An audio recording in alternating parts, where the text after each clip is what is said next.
Oh man, we're really looking forward to coming and talking to you all. Best coaches ever. Any place I've ever been in Texas. And it is really, really great to be back home. It's kind of scary to be here for the simple fact I'm reminded of the guy that died, went to heaven. St. Peter said, I'm not sure we can let you in. So, well, I tried to do some good things. He said, have you done something that nobody has ever done? He said, yeah, I was the only survivor of the Jonestown flood. He said, well, you got to present that to the audience here in heaven. He goes, I can do that because I was the only survivor. He said, now you've done something nobody else has done, yeah? He goes, well, I got to tell you, Noah's in the audience.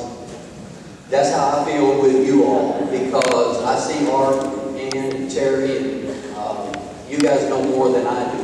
And we teach the gospel at our place, but I'm telling you, you guys, y'all, when we go into high schools, it's amazing what you all do. So hopefully we can give you one thing that you can use that you can take home, and, because this is the gospel at Texas A&M Corpus. This is what we do, and we don't deviate from it, and I'm hard-headed about what we do.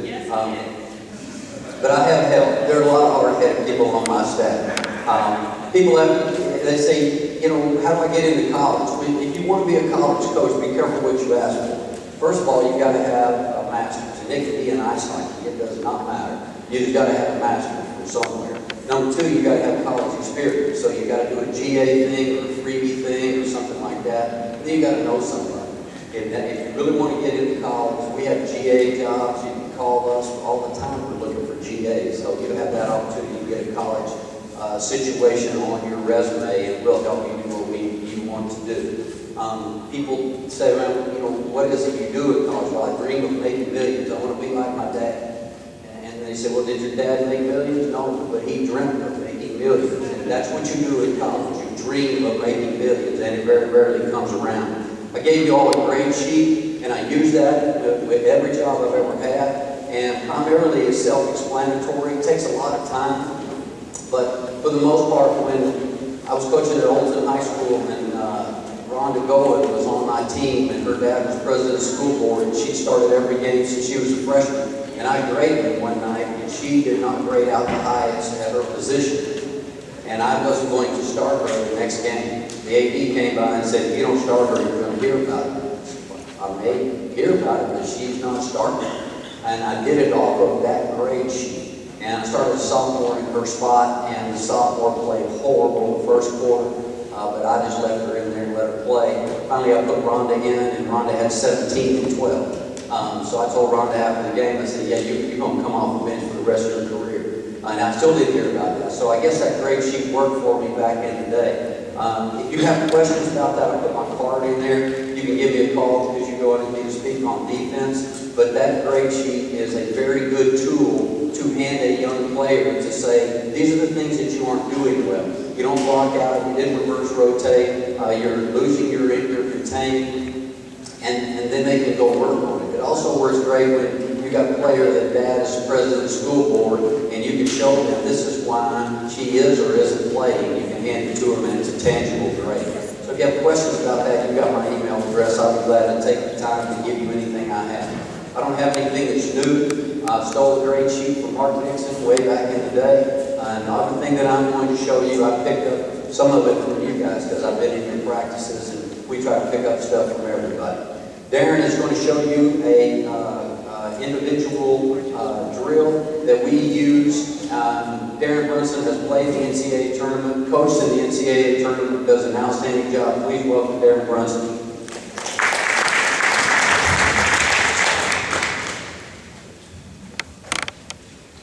I was supposed to be last, but I'll go now. We're going to go over a shooting drill, and this is a drill that basically we require girls to kind of do before practice.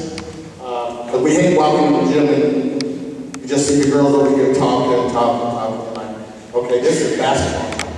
So this is a quick drill that when we walk in the gym, they should always know what they're supposed to do before we get there. It's called 30-second shooting. And what we have 5 spots: corner, wing, free throw, corner, wing. Okay, shooter. Okay, at each spot is called 30-second shooting, 30-point shooting. So you try to get 30 points. if you got some pretty good shooters, they usually get about 25 to 26 every time. And that's kind of the goal. So when you walk in the gym, instead of your girls over here talking, they already know what they got to do. If you got kids that are shooting 11, 10, those are probably not the ones you want shooting the ball for you. Okay, just being honest. Okay, so the first shot, you got a layup, which is 1 point. Toss yourself, jab, layup. That's one. Come back, dribble out. Okay, same thing, take 2 dribbles, jump shot. Yeah, toss yourself. Okay. Now come back down. Well, right now she just got 1 point. Shooting a 3-pointer. Okay, so she got 1 point in that spot. She goes to the next, just here, and she does the same thing. Okay? And ideally, you do layup. Same thing, come out. Now, the best way to do this is to give them a time, like 2.5 minutes to get the whole thing done. If you just say do 30-point shooting, they're gonna shoot a jump shot, they're gonna walk after the ball. Okay, so if you put a time limit on it, they know they gotta get it done. Okay? Now that's what they can do by themselves any day. Okay? What we do sometime in practice is we have a little tournament where we have a shooter here and a shooter over there with a shooter. And they do the exact same thing. They get to 30. Okay? The closest one to 30, let's say she gets 25 and she gets 21. She has 9 sprints. She has 5 sprints. Okay? So now you got competition to where I'm not losing. So if she wins, what I do is we have to go into these baskets. So I take the winners, I make them rotate, and then they go against another teammate. And then what you do at the end is see who's won the most games. But pretty much everybody shoots against each other. And at the end you say, okay, how many did you win? Okay? And then you say, what's your highest score? You ask each one of them what their highest score is. And they run. Okay, if your highest score is 28, you only got 2 sprints. Okay? So that's just a pre-practice drill. Or, a lot of times the kids go in the gym and they say, Coach, I went in there and shot. And you walk in and you see them shoot good shots from half court, you see them shoot all over the place. You're like, she's never going to play. She's never going to play for you. So there's never a time where they should go in the gym and say they do not want to know what to shoot. Last thing, I believe that anything you have them do, you need to put it on paper. So if you want them to come in, like I said, I'm going to show you some drills. And if you want them to come in and do drills, okay, I'm going to do 20 shots from the corner. 20 shots from the corner, how much you made. Because at that time, it makes them actually accountable for what they're doing. Yeah, some of them are going to write down numbers, but you all been there long enough, you know. When you get into practice and they're throwing up stuff, not going, even though they didn't do it. So it's kind of an accountability thing. I do a book every year for our girls for everything. Layups, free throws, and every day I have a chart every day. On April the 1st, you're doing this. On April the 2nd, you're doing it. And it's the same shot chart, but they're accountable for seeing how much better they get over the summer. And you can also always look at that one time and go, I had a bad week right here. Because I have it for 8 weeks. Okay? Do the same thing for weights. The biggest thing is you can't expect them to get in the gym and just shoot. Kids just don't do it. If they do, they're not shooting the shots that you're going to want them to shoot. So put it on paper. Okay, I want you to go do this. Okay? That's all I have.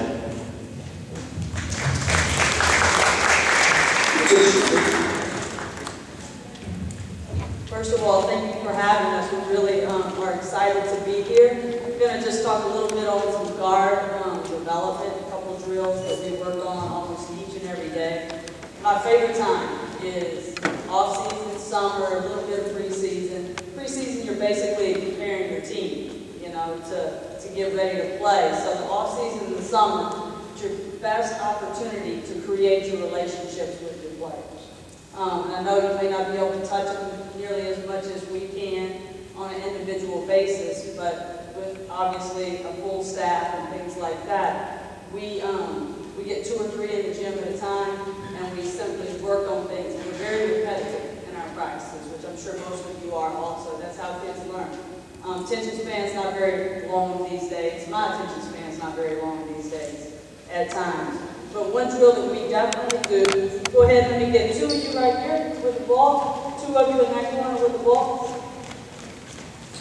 We call it the L drill. If we start on this side, we're big on footwork.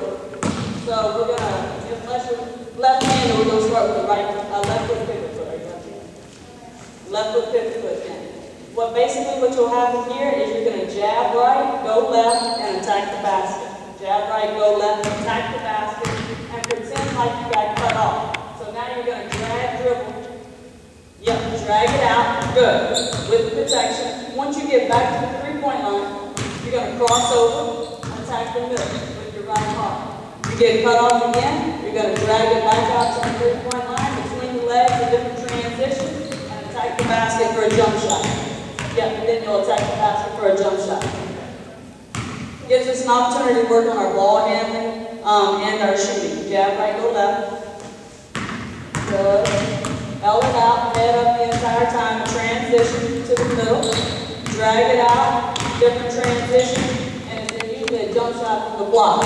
From this side, we're going to show shot, go right, and do the exact same thing. You then go to this side, show shot, go right, get it? Go back.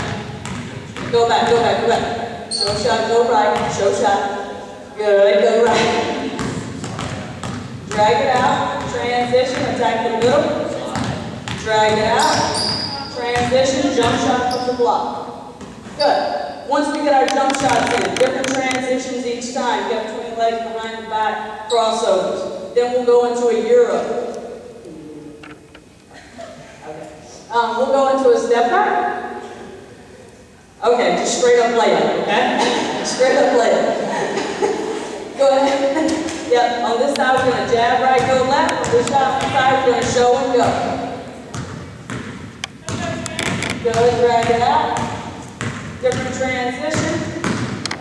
Straight up layup. Okay? You got to step back over there, coach? Good. Show shot, go right. Good. Try to keep your head up the entire time. Good job. Yes. Next thing we do, because we like the competitive part, we're going to start on the left. Can you guard? Guard it for me? Come here, I need a passer up here. Good. Now we're going to work on the L cut to get over. Probably one of the hardest parts of my offensive player here. Good. Just call it 1-on-1 from the block, okay? So she's going to try to deny out at this point in time. Her job, take her up the lane line, get a foot over the top of her foot, pop, catch, and reverse pivot. Perfect. Once we get to this point right here, you're going to have to deny out, okay? Now, we're working on the same thing. So I'm either going to jab right, go left, two dribble jumper. Jab right, go left, yep, two dribble jumper, just dummy deep, and shoot the ball. Then it'll be the next person up. Good, L cut, get your foot over the top, okay? Good, foot over the top. Good, show shot, go right, show shot, go right. Show shot, go right. Good. These are simple drills. We do them absolutely every single day. We throw the back doors from this because it's something we're working on. We want to make that hard L cut all the way out to the three-point line before we hit it back door. We try to make our passers, our players, because passing is a skill that's become a little limited in basketball these days. So just some individual development time. It's just a great time to communicate with your team. Your players, and make sure that kids will play for you if they're bonded with you. I'm sure you all know that. Your best players, you spend more time with them, odds are. And so those players that need that extra time sometimes are your kids that they just need a little bit more attention. And you'll be amazed at how much better they play each and every day. Thank you.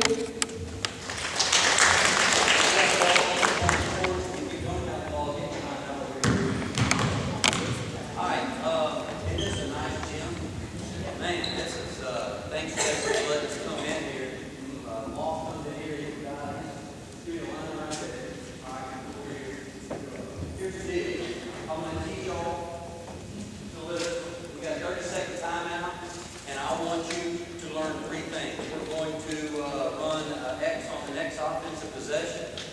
going to be in a 22 press.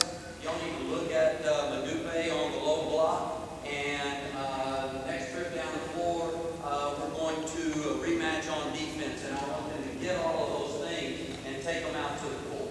And here's how we teach it. We run the same thing in camp. This is called you're going to be it. Y'all are not going to let them touch you. The key is to listen to what I said. That line's out of bounds. That sideline is out of bounds. That line's out of bounds and this line's out of bounds. The key is don't come off the court. You have to dribble the basketball everywhere you go. And when I say get up and play, you're going to go chase it down and try to touch it. You know what we're doing? Who's got the play? Got it? All right, good. When you hear the whistle, put the ball on your chest and ready to it. Got it? That's what you're doing. So when you tag somebody, I'm going to blow the whistle and they're going to get that. Ready to play.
sections.